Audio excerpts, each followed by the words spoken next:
Doctor খান যদি আর কিছু যোগ করার থাকে খুব সংক্ষেপে। আমি বলতে চাচ্ছি যে নির্বাচনই সব সমস্যার সমাধান নয়।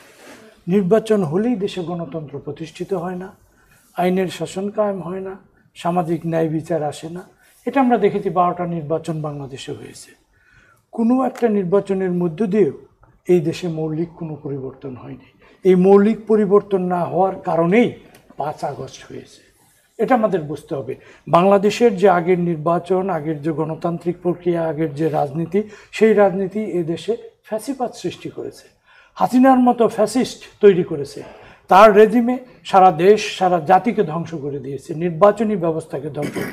আপনি বাংলাদেশের প্রথম যে সংসদ নির্বাচন 7ই মার্চ 1973 সালে, সেই নির্বাচনও যেমন ভুল ছিল, এই নির্বাচনও।